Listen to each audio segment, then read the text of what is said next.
Welcome to The Fine Print, a podcast where experts at Succession Resource Group unpack the latest industry trends, recommendations, and observations for independent advisors managing their practice with no fluff and hopefully a little entertainment. In each episode, we'll discuss ways in which you can understand and leverage the value of your business, grow your business through M&A, but also through an optimized organizational structure. Improve and protect your business to create a sustainable enterprise that can hopefully outlast you. And lastly, preparing for your eventual retirement and how to maximize that result. We're not just tackling high-level concepts, hence the title. We're getting into the details, or the fine print. So, we encourage you to listen in with whatever beverage suits your preference, and let's get to the forefront of industry trends with a fresh perspective to help you achieve your long-term business goals. What was it your mother used to say? If you're going to do something, do it right. Well, succession planning is no exception. And David Grau does this for a living, so he knows what can happen if you don't think it through. I'm Patrice Sikora. David, let's start with a basic question. What is succession planning really? I mean, is it like a financial plan? Is it a contract, a spreadsheet?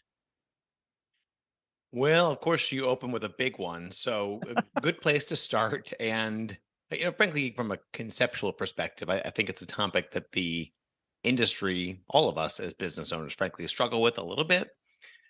So let's make it easy. We'll tackle it in incremental parts. So let's start with what it isn't. So it isn't, to your point, it's not a contract, it's not a spreadsheet, it's not really even a written document. And keep in mind, I mean, these are critical things. We provide these to our clients for a fee, but they're not the actual succession plan. These are supporting elements. It's kind of the supporting cast, if you will. Succession planning, I mean, really at its core, it's about being able to tell your clients, employees, family, all those stakeholders, what happens to the business when you've retired. So I guess in general, I mean, I'd say it's probably more of a mindset or frame of mind.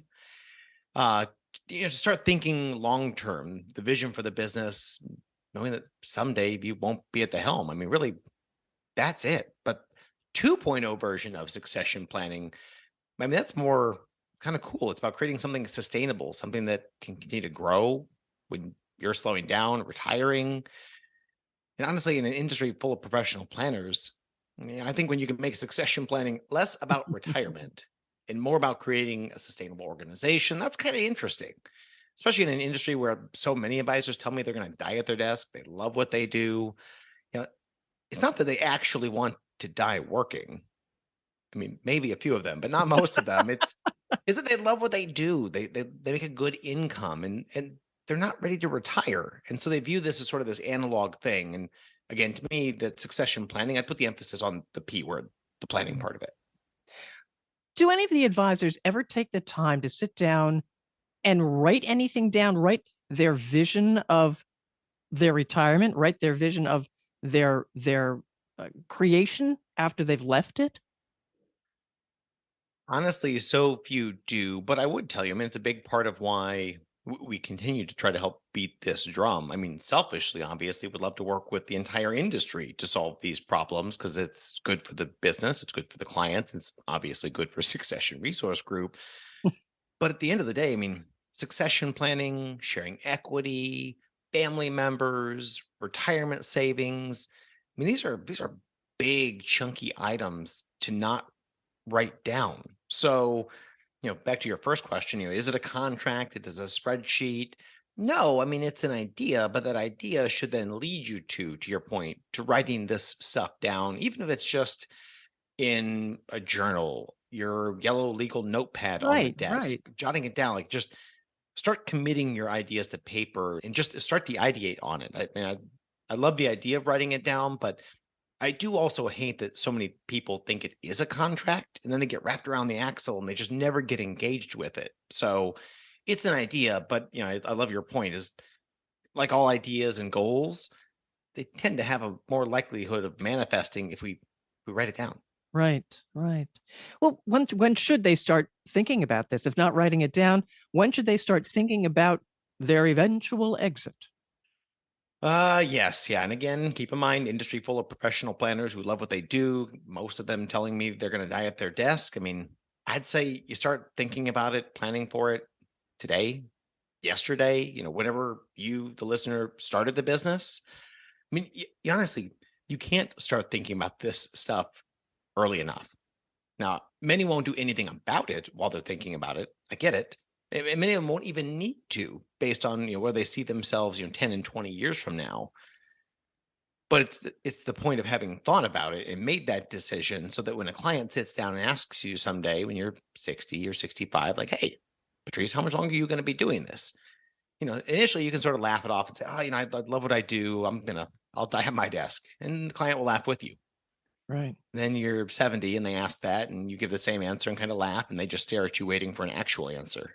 Like that to me is why it's so important to start thinking about this, writing it down, 2.0 version, fantastic. Please do. But if nothing else, be ready to answer that question because they will ask. So, first step, honestly, thinking about what it is you're building. I mean, to me, it's what do you want to have built by the time you retire? And I don't mean you need to sit down and do financial projections. I mean, I'd love it if you did, but just your own business plan. If your goal is to build a great, I mean, just wickedly efficient lifestyle business without all the complications of a big team, you probably really only need to start like seriously thinking about it 3 to 5 years before you want to retire. But I would still start tracking my value annually. I'd start looking at my P&L a little bit closer, a little bit more consistently, maybe quarterly if nothing else. Just basically build something that somebody else would be excited about taking over. If Right. you're the empire builder, building the ensemble, big true team, probably start the formal succession planning process 7 to 10 years before the founder or founders want to retire. But practically, I mean, again, succession planning honestly really should be happening every single day. It's part of like the fabric of a healthy organization, like to have documented systems and processes that are repeatable, honestly, redundancies, training. I mean, just all that stuff so that you can have these career tracks that allow Gen 2 and Gen 3 to see their path to ownership. Like that's whether by design or by default, these folks that create these enterprises, like they can operate and exist someday without their founder. And that's how they unlock so much value because they create these really cool turnkey businesses. Well, that brings up another question. And you're talking Gen 2, Gen 3. I'm Right. assuming they are internal. Is it Yeah.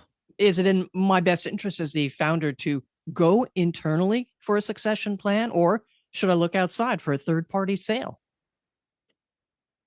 That one is, it's going to depend obviously on the business being built, the goal, but in general, so many of these folks that we talk to, conferences, conference calls, in-person Mhm. meetings, the question, yeah, is exactly as you put it. Like how do I get the best value out of the business? And it's such a tough one because it is so dependent on the fact pattern. And frankly, I mean, I know it sounds kind of warm and fuzzy, but like what value means to the retiring founder. Right, right. You know, if it's simple, let's take the first cut at it. Keep these things simple. If value is defined as the total financial package, easy answer. I mean, financially, I can tell you without a doubt, if we compare internal succession planning to a third party sale, the third party sale wins every single day and twice on Sunday. Like it just, there's no way you can compare the two from a purely financial perspective, but value can also mean a lot of other things. How do I maintain control until I'm ready to give up and retire? How do I have a solution waiting in the wings when I need them, but not do anything until I need them? How can I work less and still earn a good income? How do I get a fair value for my business and make sure my clients are taken care of? Like most of our clients don't articulate that as their value that they're looking for, but I would tell you kind of between the lines, that's what many of them are prioritizing. And so then all of a sudden succession planning starts to become maybe the leading horse in the race. Like, but it's never done for the best value. But it can allow you to still extract a fair value.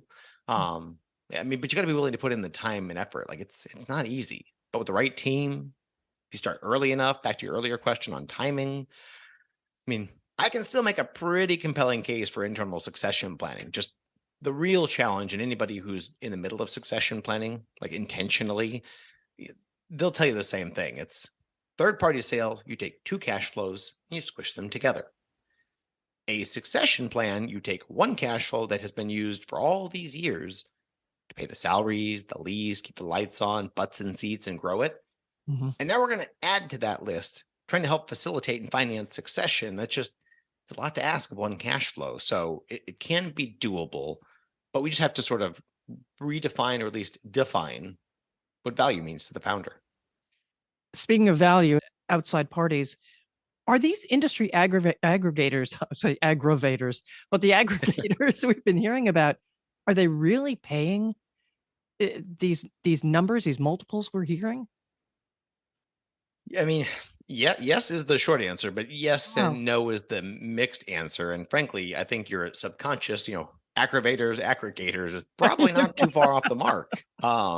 They've created a lot of fervor around the M&A subject, and for that, I thank them because this is just it's a topic that in a graying industry that works with retirees, like we need to do a better job as an industry of doing succession planning because it kills me to watch the brain drain of folks who have built a business over 20 or 30 years, got to know their clients, the products, the markets, and then they sell the business. They get a great value, but they retire and they're gone in 12 months. Like you cannot tell me they unlocked 20 or 30 years worth of knowledge about any of those things Hmm. in 6 to 12 months while also introducing all the clients to their successor. So I do thank them for that.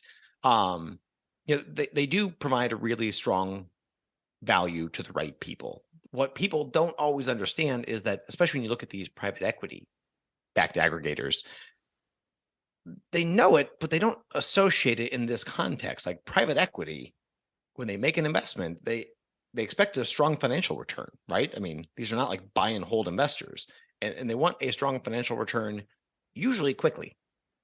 So when I see these advisors we talk to that are reading these articles and thinking like, oh, I got to get big enough to sell to these aggregators who will just write these huge checks. These firms do this for a living. They have gotten somebody else to give them their money to go do more of this, and they're really good at it.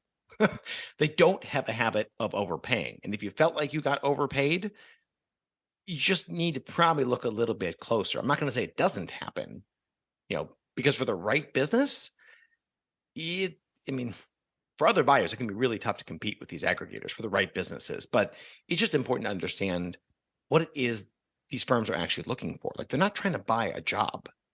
They don't want to buy your book of business and take it over and then you retire and exit stage left. And unless you happen to be located near one of their existing hubs, then maybe if you've got a large enough enterprise, they'll still do it. But they want to buy a turnkey business. So do they pay these high multiples? Yeah, for the right businesses. The problem is they'll send out letters, emails to everybody, and then everyone gets excited that they're paying, 10, 12 times earnings. Well, they're paying that for firms that actually have a business, number one, which is not most advisors. Most advisors have a really good lifestyle business. So they will pay good values. You just have to make sure you position your business correctly, that you sort of line up with them, and that your business is prepared. So if you have an interest in talking to these types of buyers, again, they're really experienced. They've done this before. Let our team help you. Like, aside from deciding to start your business, deciding to sell it is probably the other biggest decision that you'll make. And these firms can be a tremendous value for the industry if the stars align and everything is lined up and you're ready to deal with it. Now, we talked in a previous episode about the importance of valuation. And this Right. just brings this home. You've got to make sure you understand what you have. How often should you be doing that? Yeah. I mean, you're asking a barber if you need a haircut. We do valuations, we do sell them, full disclosure. But I would tell you the same answer, honestly. Even if you just take the industry average multiples that we publish twice a year, we do it in January and July every year. Just our observations, wisdom of the crowd, what's happening out there in the M&A market. Either do evaluation or take those average multiples and do it every single year. Put it on your personal balance sheet. I cannot stress that one enough. You may never do anything. You might actually be the advisor who he or she dies at the desk because you love what you do. You don't have to work that hard. I get it, but still do the valuation. It's no different in my mind than knowing the value of your home. Patrice, you ever been on Redfin or Zillow or gotten the emails about the Of value of your course. house? Yes, yes. Exactly. Like we've all done it. And we all generally know, even though we're not necessarily selling our house, like I know if I go hire somebody to renovate the back deck or to go redo the kitchen, like quality of living improved, not a bad Mhm. thing. Someday, even if I die, kids inherit the house, I want to pass on something that has value to them. And so the business is the same thing to me. Value the business annually, and you will build a better business. It will be more valuable. But frankly, just like renovating the kitchen, it'll also be nicer to live in the meantime. So I think Sure. there is no downside to valuing the business on an annual basis. It used to be expensive. I get it. Like you were going to pay 15 or $20,000 every year to value the business, unless you had a really big enterprise. But now, I mean, there's firms like ours that can do it for $1,000. Like you can fit that in the budget. You've gone through some really a good list of best practices, but let's look at the dark side. What are things that people should not do? Well, yeah, there's lots of best practices, and we'll continue to pontificate on those. But yeah, things to just avoid doing at any cost. We run into this a lot because we do expert witness litigation support, and it's a painful process every single time when we have to do it. But you do learn stuff that we can share with our clients to try to help avoid. So I'll hit three quick ones. If you're doing any kind of internal succession planning, one, don't overpromise. Two, whatever you promise, write it down. And when I say, promise, I mean if the words have left your mouth, if you have possibly created the expectation of sharing equity or earning equity or being a successor or that's being part of the career track, write that shit down. I'm not kidding. I have so many folks who think I won't write it down and that will be better and safer because I'm not really sure yet what I want to do. It doesn't matter. If you created the expectation with employees, Right. it only actually gets worse when you don't write it down. You can always change it and communicate that this can change, but at least get the 1.0 version written down if you've created that expectation. And if you haven't, I'd still say write it down, but you have a little bit more lead time on it because you haven't put yourself in a corner. Two, get professional guidance. You know, self-plugging SRG here, but regardless of who it's from, somebody who knows what they're doing, who does succession planning, setting up entities, valuation, that they do that stuff 24/7, 365. Now, that used to be the case 10 years ago, certainly 20 years ago in our industry. Like there wasn't anybody else who did this stuff.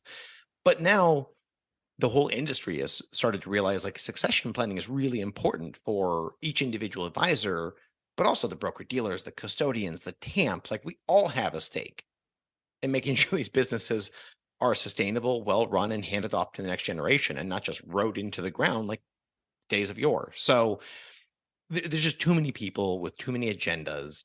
Get professional guidance and support on this stuff. Like it's worth spending the money and not just getting the simple answer from your broker dealer, for example. It's not bad or misinformed necessarily, but they have their own agenda, just like a coach will. I mean, it's worth spending the time and effort to get objective advice just periodically. It doesn't have to be the entire course of your career, but it's no different than if I want compliance guidance or you want compliance guidance. You could ask me, maybe even tax guidance. We talk taxes on succession planning all the Mhm. time.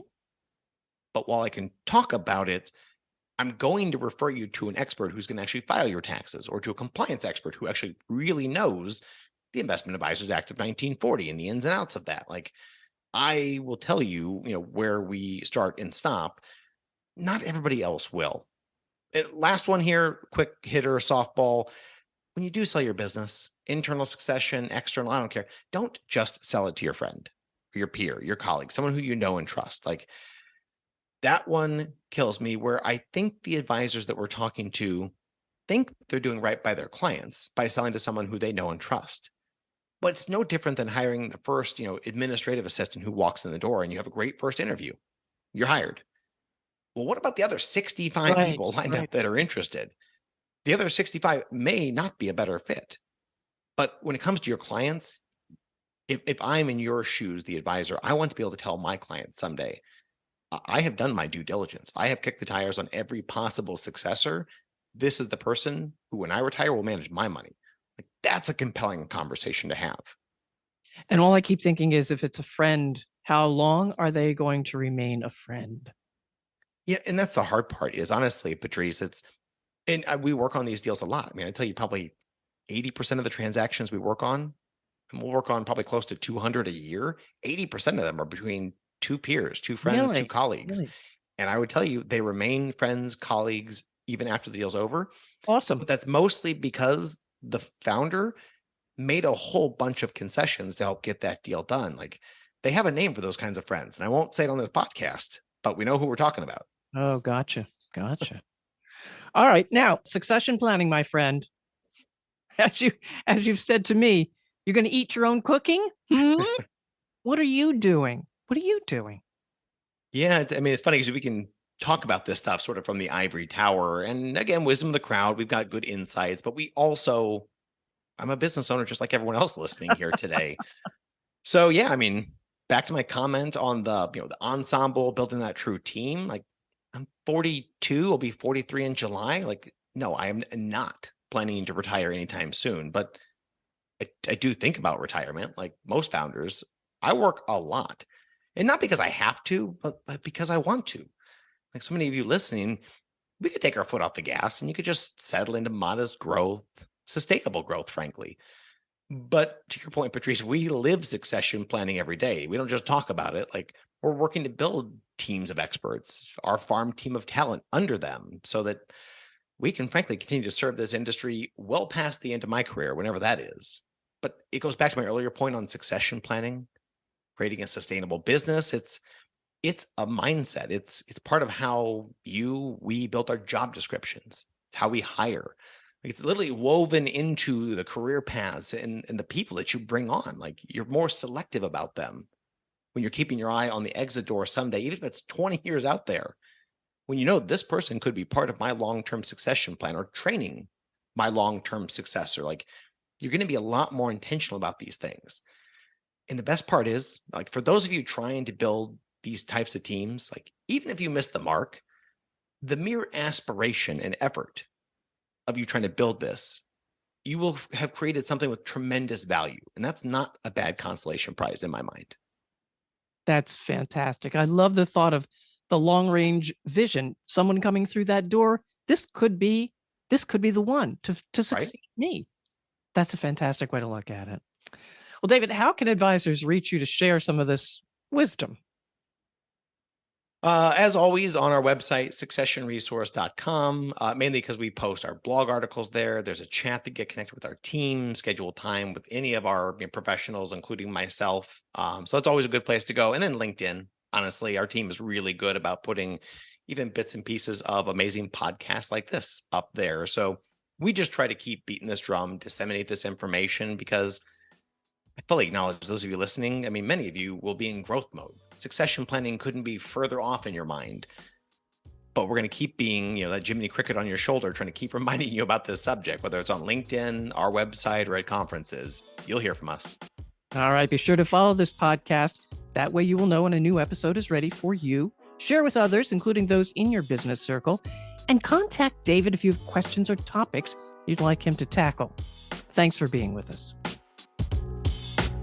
And that concludes another episode of The Fine Print from SRG. We hope you found this episode both interesting and valuable. We encourage you to check out our website at www.successionresource.com. And of course, connect with us on social media for the latest happenings here at SRG. If you just can't get enough of The Fine Print, we invite you to join our monthly webinar series and newsletters where we address many of the topics covered in this podcast in greater detail. Finally, if you enjoyed today's episode as much as we did recording it, please leave us a review, a good one, mind you, and tell your industry friends about us. Your support helps us continue to bring you the best content possible. The information covered and posted represents the views and opinions of the guests or individual hosts and not necessarily the views or opinions of Succession Resource Group. Content has been made available for informational and educational purposes only. The content is not intended to be a substitute for professional advice, as amazing it might be. Always seek the advice of an expert with any questions you may have. As always, we at SRG stand ready to help when you're ready.